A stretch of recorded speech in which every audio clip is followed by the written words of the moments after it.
Welcome back to your hour. Joining me now is Paul Rosales from Remax Realty Professionals. And this is the time of year you said that a lot of people put their houses on the market. Mm-hmm.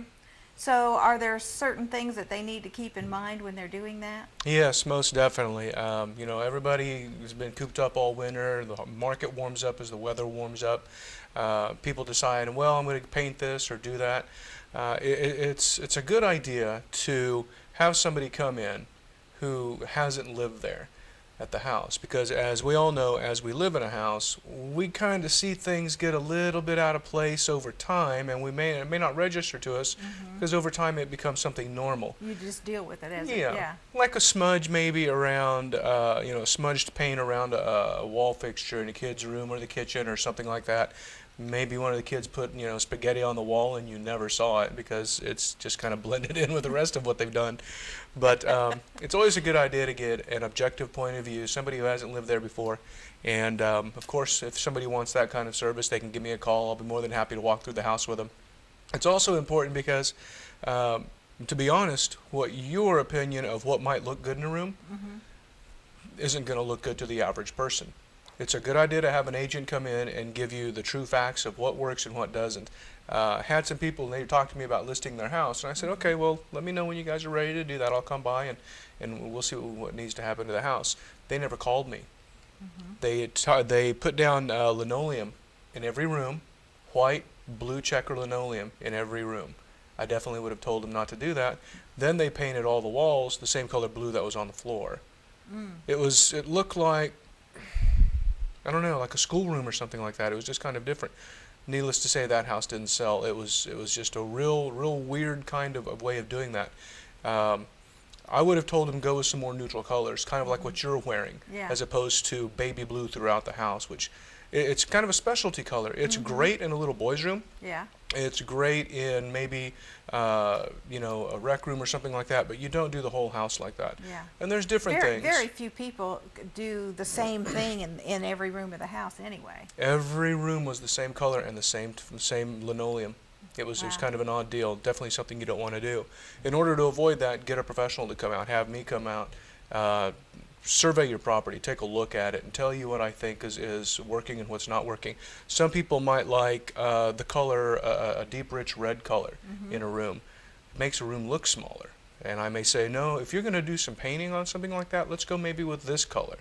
Because we want to make the house as appealing as possible to many as possible, yeah. Right. If we're going to have 15 people come through your house before we get a contract on it, we'd like to get that down to 10, maybe down to the first 5 people. We don't want it to be 30 people because you have some odd colors in a house. And believe me, you may think it's beautiful, I may think it's beautiful in my point of view, but the people buying the home may not like that. Yeah, because when people are buying a home, they don't want to actually go into a lot of expensive redecorating just to be comfortable there. Right. If you're going to take the time and effort to do some minor improvements to the house or even some major improvements to the house, definitely get an objective point of view ahead of time.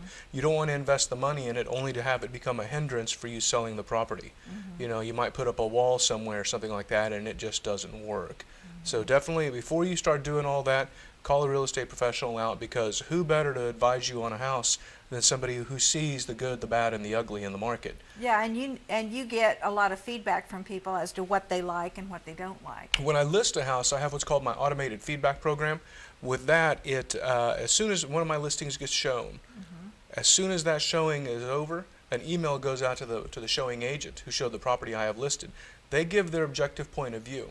They're very honest, because they're never going to sit there and take face-to-face with my client and the person selling the house. Sure. They're very honest, and they'll also not only share their point of view, they'll also share the point of view of their clients. Sure. And it's just brutally honest. And if you've made some mistakes, if you put some wrong colors in a room, or maybe you put linoleum down in the entire house, things like that are going to be a real detriment to your ability to sell a house. Maybe you've made some rooms smaller or something like that. There's going to be some things that definitely you can avoid. You don't want to have to deal with that, because you don't want to be 6 months later and your house hasn't sold. If you're going to put the time and the effort into it, you're going to put the money into making your house more marketable, make it as marketable as possible to the widest and broadest variety of people. That way we have less opportunity for people to say, no, I don't want that house.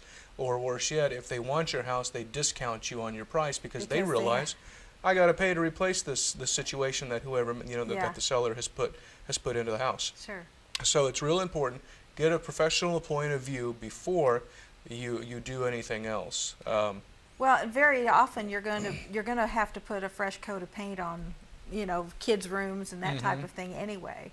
So you might as well put on a fresh coat of paint that is neutral. Kids' rooms are the most common places because really you specialize that room for the child. Adults will usually live with a more neutral setting. Kids, they like the brighter colors and things like that. Or some people, that's kind of popular right now is they have the chalkboard paint. You may want to you may want to paint over the chalkboard paint because it's never going to be pure black the way it was before. This is going to be what we're talking about is going to be the first in a series of getting your house ready to market. So over the next few weeks we'll talk more in depth about that. Okay. Well, Paul, thanks for joining us today. It's always a pleasure having you here. Thank you. And